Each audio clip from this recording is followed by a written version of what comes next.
โอ้เฮ้ยตัวนี้เห็นมีออนไลน์ช็อปปะตัวนั้นสวยละไม่ห่างกับออกมากับฝุ่นเตะยังไงดินมุนที่ข้าเกันติวโดนะสกินแอนาลิเซอร์ก็ติดโดนะฝุ่นช่วงริลเบอร์ทิ้งกันเองโดนะนี่อันนี้ฮีเทรนนิ่งช่วงสาธิตฟิตเนสอันนี้วางินอันนี้ตลาดไม่อะด็อกเตอร์ตั้มตักไปนะอันเพชเชนเตะเฮลัยมุนะอันไม่ดินมุนอันดิกตูราอันเราติดนักเรียนนี้วางินที่พอตัวนี้เกันติวโดนะเดี๋ยวเที่ยวละโอ้เฮ้ยตัวนี้เห็นกับเกณฑ์ติวโดนะเฮ้ยเห็นกันหมายช่วงลำปังเนี่ยปอนลำปังลันดานะแต่สกรีนเห็นนั่นติลังโดนะโอ้เฮ้ยตัวนี้เห็นมีออนไลน์ช็อปจำโดยอันส่วนนั้นส่งกันออกมาโคลินะโจทย์ส่งส่งค่ะเฮลัยมุนเห็นเลเทนเอามาเวกบุกชันเห็นไหมโนปังจังปิตาร์พุตาร์แข่งอันดำโดยมันตัวค่ะโคลินะโจทย์ค่ะเฮลัยมุนนั่งคอลเวกันดิชอบไหมOh, boy, they video in Milo la kati hai alarm don nge kati at two box ya enge sei don sei tu when he koi run at nai tu la when he Valentine's Day nya kanu le pai til thau te pe ve kan wa heo la in khol ve ni til chalu tuk su ni big chong la ma se 예, 카페에 도시비야 수수가를 러베. 네네. 저런 러베. 저기 둘째모 비디오 밀락티라 아니래 헤이 간 존 록된 간인 라이 존 라이 칸 발렌타인스 데이 카 엄토임 카 엄토모 틸가린 페베 Bonfire pe. 헤이 nga tia pek turin nei velo mi voila vide anti drot hian video hianin sumoro boite boya inawin filmin pedon video he melo la saklok ta kha thodim hima ri om zia apa ka hala ano ba lo ka pi pok ka bun ko fu lo ka min fi lo kan lo lok o ka tar lit si putar mo ka thaucha ta mi ka bola sa fai ta mo de so khome ale happy Valentine's Day Wow! Ramanabi, thank you. Chuan he lo kan nai lok te kan lo me he boy te in Valentine's Day ya he mi lo present ni china tang to khala pa for mi lo lak te a ti ya chu kalo man chi lo wa he mi ti tum wang lo Van tu ni tuma be velo. love sign te ni le hala chuan kan pe ve lo wang entina in ei ve thiang lo boya sang chu in mi ta ui ti tang ha ama hi kan zon lok ten helai tang handle han ki tar bu la helom la boy te kan zon lok ten vi day hian boy la hian pe ve tur che nei em nei lawa mo chanin mani had in le sak bot pon box si lawa katia ti khani nge kapek dom sun de ni you mama can pek tur nei em ka una te hi chu ka nei shi lawa nei lo ne a ron thau che ta di sin tham vi day in a han chu a ti ta ga vi day hi mo khovel thil phu chok mai mai ania ti mai ang a tha thawa ani lo phu chok te long thil Mother's Day ti te vi day hi kan hei kan upui ne hian kan nu ne hian a than pen kan mangai lo re ke ngai zo lai khan ma se hei at lo thau om zia chu in mangai na te po hi mi sia ta ti se su lam hi angai vak lo a chu ril lam ani chu ril lam video ngai lo ni tin ngai ngai ni ni ti na mangai kha amai ro chu Ano velo ni big lo om te hi. a chalu tu ke vi de ya khan a that na sang se yang sum dong ta na thabok mo sum dong ta thil ta kan sal suak non chuan le cheta na thabok an bel pa ta thil pe kan pe tu ma in pa ngai zo la cha ga ti Te so min pe ve se kati. oi boiler tuk chani lo mem lo bi kalau ai pui ve mo an ya thega mo Ai mama til te in là cho ba phần camera thala như để ăn xuống mà lâu xuống rồi Uvek. thì cả là tôi ba khi không có chú chú chú à bây giờ đi cổ đây vì chú thôi cái mà ăn cạn lâu à tiền son Uvek. Không cái pui về tình em chứ. bỏ đi xem nào Ôi khóc này. với là hiện buổi tí Chua pui đó. nimin là class 11. 11 class 11 là exam zo chia sample sa changin À, này cái chuan kan lom em mà pathin se la te pe a với là hian in với kher hi in nei thala tur ka nei lawa ka ol ni lo ni lawa ka chua dun pui khat em mà boya ne ka chua pui do na ni an rem da na se kan vai ka chua kan hemi ai zol ko the ka fan pui ka chua pui khat la tun la zo chung te boy te in siam chung in hei po na kholai ka chua pui lok do na kholai han ti la bazar ka kal pui lok do na chuan ai siam chung in kan in sak ka en pui lok do na ni tu na hian in fi lo thlenga ka va phei ve lok ten pathian zara hei kan in sak po pon tang hian tilang la oi tangal khan daim hei kan ti ve oi to nia sil polin ten lo zara hela hian fi alo in te me ka ni hi ani hi kan interior designer turani a fel mel khop ba bel po tha nal tokin ani hi gohatia huneng mo chen lo thok to thina chuan mizoram ai suan chho do na Woodland construction hoya ti hian aron ti pui do na ni meron ti pui do na ni Fifi it tran che tro hey a chu dei kan pum ve vek to kan tilang lo ko nge khoi ke mang kan keng nge boy hen lo so fi me do man le ti house tour Fifi na lo teng a hei hi kan in pon lampang khani an la mok nuai me lai ti fel lo la nia la hian pon lama tanga lan dan te po kan tilang ve lo ko nge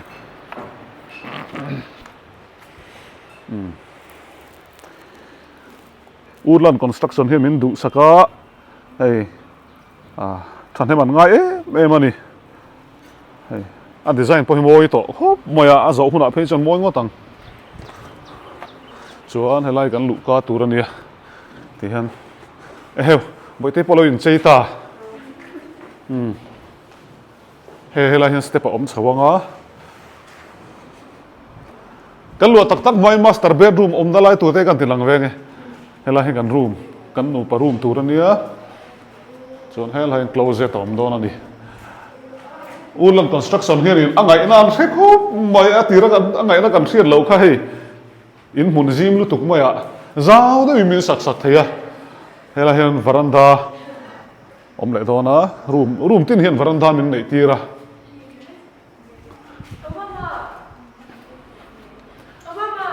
dar thalang bo tur te pon da lo thei hi kan bathroom tur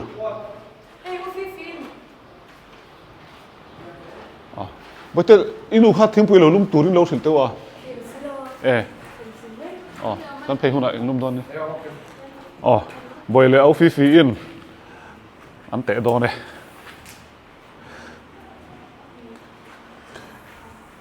fi hi kan in atinal don lu tuka kan lom sa khan an design nal hi awang a zei mel khop mai kan in chung chei tu turania fi nia helai hi kan sitting room turania tukver po zau don khop mai ti hian tukver lian pui min da sang ani helai hian veranda om le boka nia 3D vel details sa nei huna kan ron eng lawang kan ron tilangang fi ron kal masak ni haron te ni wangin ka vlog ve mai ani kan in hi kan han sa ti ram phaka tilang nual towa heti apum hnu hen kan la tilang le mi lawa kala vlog le mi lawa helai hi kan in chum chho na tur khan he in au vel pon duam dong kho mai ha ko ru mai kan chho chinang helai hian hei hi kan khoi tak tak ma ti lan ve lo chon document atana thatlat a san pain ka vlog pe si lo a hei hi kan tlangwal room tur ania hela hi ai nge room te helai vela thut venan no pang ho chuan hei hi a te te room tur pathian khoi na zara hei ni ve uai to ni room tina hian in hian an room tina hian in bathroom hi attach spec ania lain bathroom om dona a chung le khi lom le dona chuan hei hi boi te gaby room tur ania ta hian tukver te om boka kan in hi thang na nom ve na em chu hela hian hei nim sing ala tamani hela hian hoi thoven na nuam ve riawa thanga khu zong ta te ra treu le nga la chuan hei a chak mai hi khi mi in chak chi khi kan biak in khani ta ni biak in hi kan hlat lawa biak in hnai hi nuam hela po hian varanda om le a hela hian closet an da le ni aram chang an thekop mai kan in hi an saliam thei tura kan ngai lawa ma se alian lawa an mang tangkai thiam ani a space a hi Woodland construction lam hian hei hi boya room turania hei balcony di dong e hing hela hian om lenga fi kan chang thei tur hi kan van nei khop maya interior designer a varanda lo ding ani hi hei ho chuan hela hian boya room a hian ten tuk veranda a khoi lai po hi a setting si a dik vel vek kan in ka fak lam ni loin an khoi dana hi kan lunga oi em ani Woodland construction hi kan bel fu khop mai kan saktir fu khop mai hela hi han awlok te lo ti tlasu lo ti lok te kan cholok in chung hi in chung kan cholok oi bai 1 minute to 1 minute tin atira han du dan ka soya sanchu no pang ho hi in chunga an re don wangin in chunga re don wangin in hnuai tang in au vel hi hei a hall ti mai ang a korong a hi I zau se ka ti helai hi ka hrevet hiam lowa helai hi zau de nan siam ta ni helai hi chun in au vel po hanin rem chang thin ka lo cholok o mistri helai in chung chho le na khania hei boya room atang hin kan chho le nga ti hian ni ve uai to ni oi tau tau du hei hi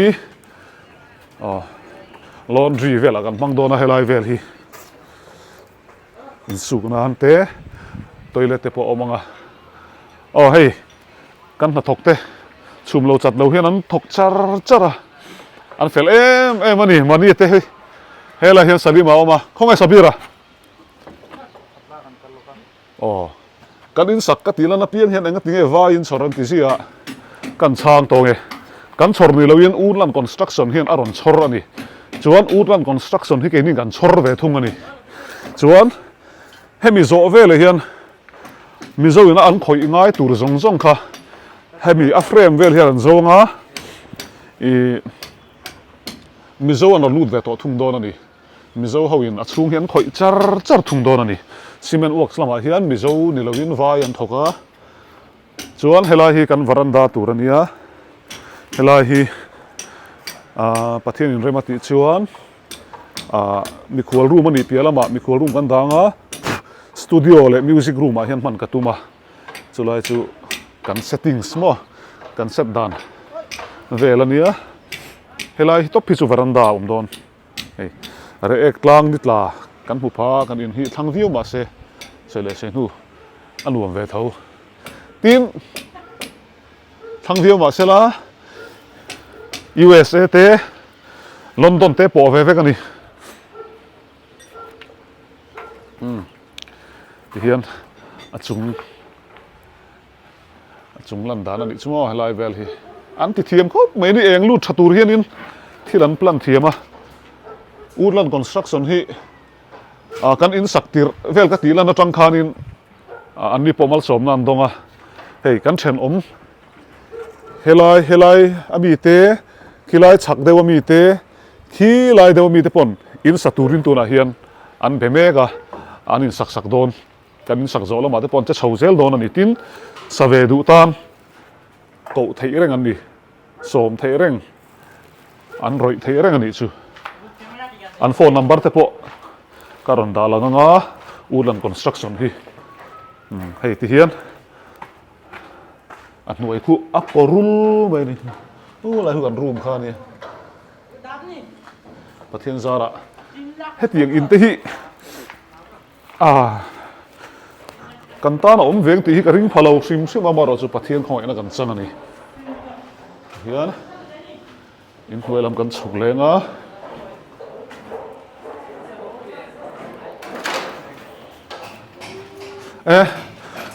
au fi po an lo la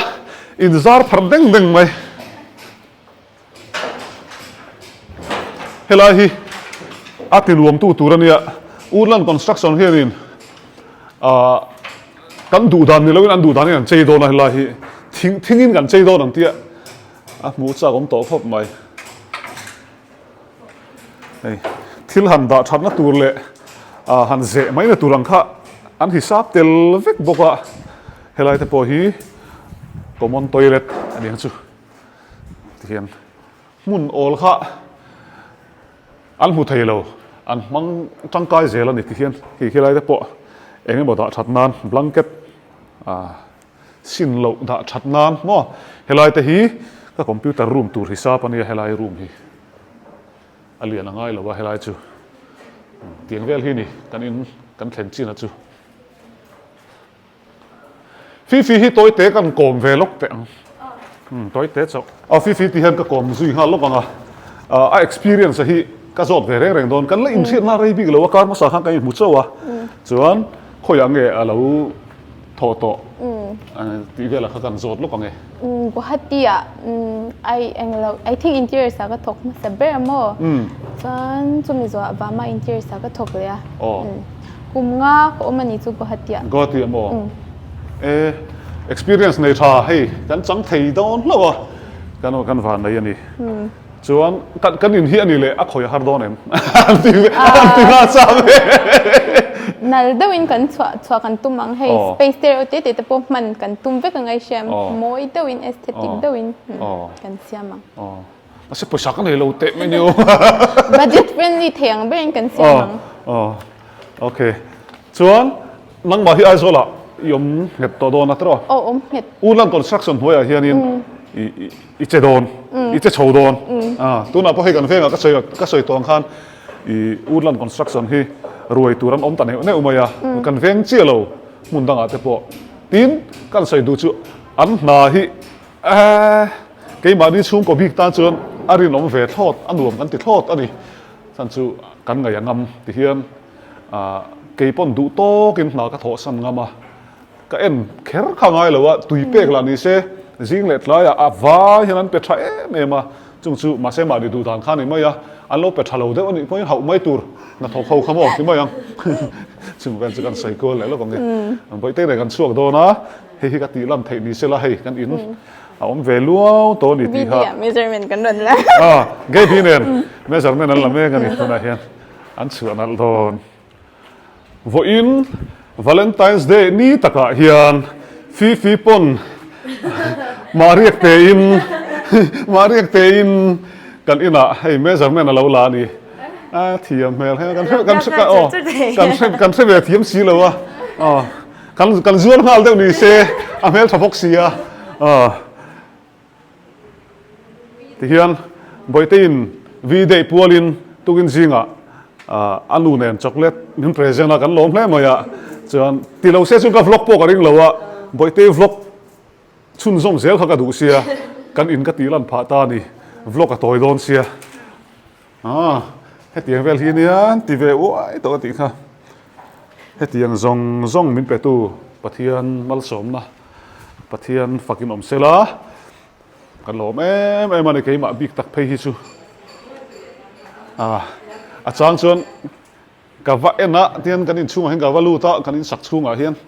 mi tuite hnam vele sok thina chu tiang vel chu hani kan hanin puana nge